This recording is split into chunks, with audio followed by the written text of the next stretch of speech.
জায়গায় লাইনে দাঁড়িয়ে থাকে, গাড়িগুলোর যারা চালক মালিক তাদের সাথে আমরা কথা বলছি। আস্তে আস্তে নেমেছি গাড়ি থেকে, তাদের সাথে গিয়ে কথা বলছি। যারা মোটরসাইকেলে তেল নেওয়ার জন্য দাঁড়িয়ে আছেন তাদের সাথে, মালিকদের সাথে, আমাদের চালক বন্ধুদের সাথে কথা বলে বুঝতে পারলাম যে একটা গাড়িকে একবারে 2000 টাকার বেশি তেল দেওয়া হয়, আর একটা মোটরসাইকেলকে সর্বোচ্চ 500, নিচে 150 টাকার পর্যন্ত তেল দেওয়া হয়। এইটা বিভিন্ন পাম্প বেঁধে এই বেশ কমটা হয়। এরপরে আমরা এসেছি এখানে পাম্পের কর্তৃপক্ষের সাথে কথা বলতে। মালিকদের কেউ এখানে ছিলেন, এখানে যারা ম্যানেজমেন্টে আছেন তাদের সাথে আমরা কথা বলি। তারা আমাদেরকে জানাচ্ছে এটা হলো আগে প্রতিদিন তারা 3 গাড়ি তেল পেত, এই সংকট সৃষ্টি হওয়ার পরে দেওয়া হয় 1 গাড়ি। এইটা দিয়ে তারা 24 ঘন্টা কাভার করতে পারেন। যত সময় থাকে দেন, যখন থাকে না তখন তারা বন্ধ করতে বাধ্য হয়। অথচ সরকারের পক্ষ থেকে বলা হচ্ছে আগের স্বাভাবিক সময়ের চাইতে এখন তেল অনেক বেশি বিক্রি হচ্ছে। তাদেরকে আমরা জিজ্ঞেস করলাম, পান যখন 3 ভাগের 1 ভাগ, আপনারা বেশি বিক্রি করেন প্রত্যেকে? তারা বললেন যে এই কথাটা সত্য। আমরা যেহেতু 3 ভাগের 1 ভাগ পাই, ওই আগের 3 ভাগের 1 ভাগই আমরা পাই। সমানও পারি না, বেশি তো প্রশ্নই। সম্মানিত ভাইয়েরা, কি বলবো, জাতীয় সংসদকে বলা হচ্ছে মহান জাতীয় সংসদ, পবিত্র জাতীয় সংসদ, সার্বভৌম জাতীয় সংসদ, অনেক কিছু বলা হচ্ছে। কিন্তু সেই জাতীয় সংসদে দাঁড়িয়ে যদি জাতিকে অন্ধকারে রাখা হয় এবং সত্য কথা বলা না হয়, যদি অসত্য তথ্য দেওয়া হয়, তাহলে এটা জাতির জন্য দুর্ভাগ্যের এবং লজ্জা। আমরা দুঃখ প্রকাশ করছি যারা এই তেল নিতে গিয়ে ঘন্টার পর ঘন্টা কষ্ট করছেন, রোদে পুড়ে এবং বৃষ্টিতে ভিজে। আমরা যদি পারতাম তাদের দুঃখ দূর করার মতো কিছু আমাদের হাতে থাকতো, আমরা সেটা করতাম। আমরা এখন যেটা পারবো আপনাদের হয়ে এখন কথা বলবো যে আমরা গিয়েছি, হাওয়ায় বসে কথা বলছি না, এসিতে বসে কথা বলছি না। আমরা ওখানে গিয়েছি গরমের মধ্যে, অল্প সময় হলেও আমরা তাদের সাথে থেকেছি, কথা বলেছি, বুঝেছি। এই চিত্র এখন সংসদে আমরা নিয়ে এসেছি। আমরা এটা বিশ্বাস করি এবং স্বীকার করি, এই সংকটটা এই সরকারের তৈরি না। এই সংকট তৈরি হয়েছে বিশ্বের যুদ্ধে লাগার কারণে। তাহলে এখানে লুকোচুরির কি আছে? আমরা খোলামেলা সত্য কথাটা বলি, সবাই মিলে তার সমাধানের পথ খুঁজে বের করি। তা না করে ধামা চাপা দেওয়া হলে, ধামা চাপা দিলে সেচে কি পাওয়ার টিলার চালানোর জন্য আমার কৃষক ভাইটা তেল পাবে?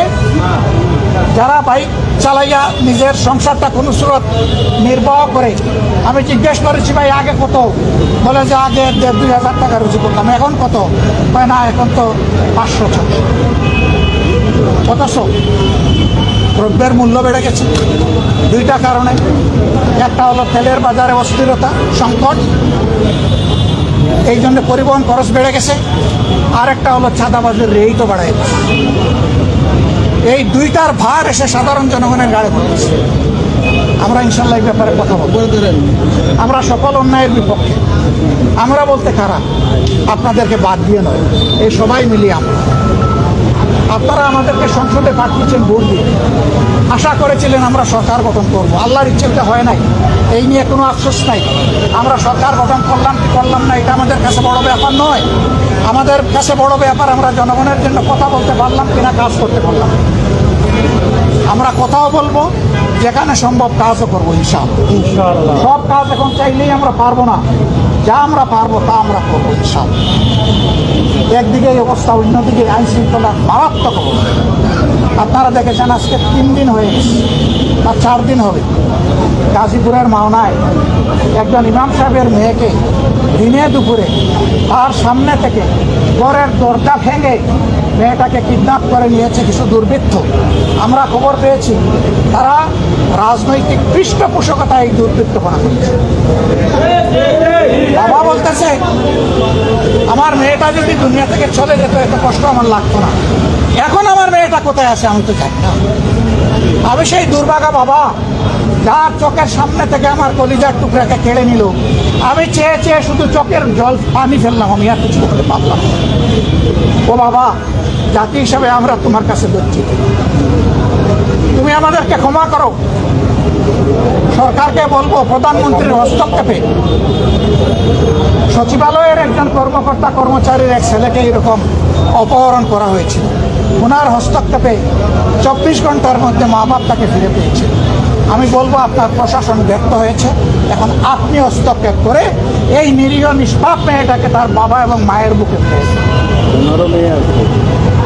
এবং আপনারও একটা মেয়ে আছে, অন্তত আপনার মেয়েটার মুখের দিকে তাকাই ওই মেয়েটাকে তার মা বাবার কাছে, আর যাতে কোনো দুর্বৃত্ত বাংলাদেশে এটা করতে না পারে। এই জন্য ওই দুর্বৃত্তদেরকে আইনের আওতায় এনে কঠোর শাস্তি দেবে। জনগণের সামনে এই শাস্তিটা দৃশ্যমান করে, দ্রুত বিচার করে ওদেরকে তাদের পূর্ণ পাওনাটা বুঝিয়ে দেন। জনগণ আপনার জন্য দোয়া করবে। আর আপনি যদি তা না করেন তাহলে সিদ্ধান্ত নেওয়ার ব্যাপার আপনার।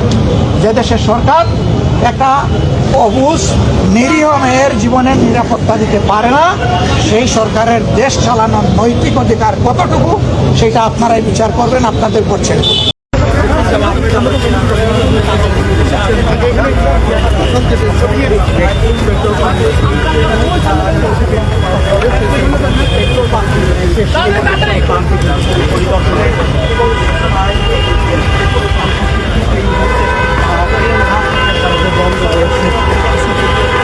সামনে থেকে দেখা যাবে।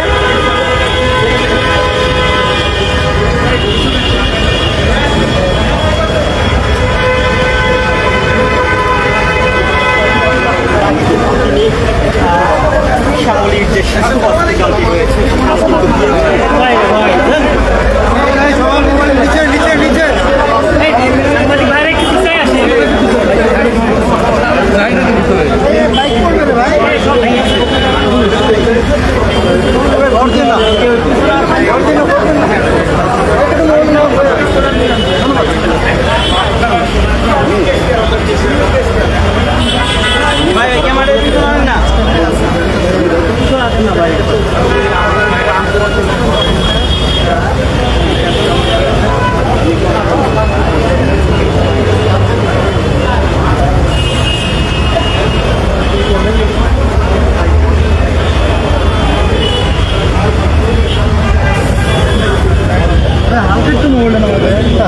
আরেকটা কথা বলো, ভিতরে বেশি বিক্রি হয়ে যাবে।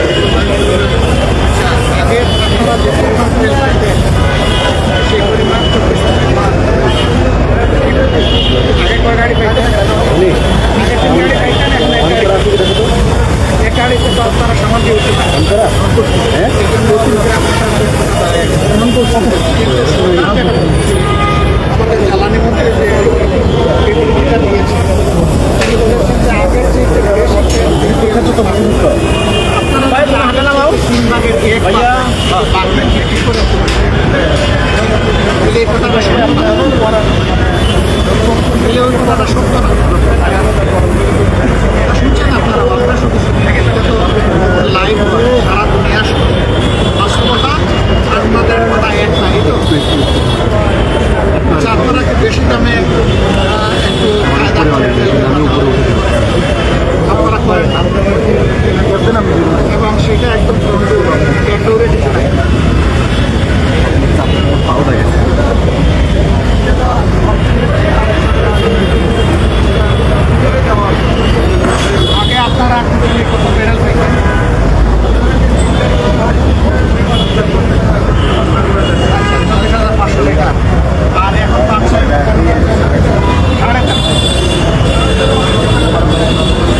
একদিকে জনগণের ন্যায্য চাহিদা পূরণ করতে পারছি না, অন্যদিকে জনগণকে আমরা মৃত্যু বানাই। এটা আসলে জাতীয় চাহিদা আমাদের খারাপ। তাই সত্য কথাটা বললে অসুবিধা নেই। আমি তো আগেই বলেছি এই সম্পদ কে সরকারের সৃষ্টি, এটা ইরান ইসরায়েল যুদ্ধের কারণে। সবাই মিলে আমরা বুঝবো, সেইভাবে চলবো। মিথ্যার আশ্রয় নেওয়ার কথা, জনগণকে ধোঁকা দেওয়ার জন্য। ভালো থাকবেন ভাই। আর আমাদের অনুরোধ, আপনারা যা পাবেন স্বচ্ছতার সাথে এই কাজটা করবেন। পাবেন না কি করার আছে।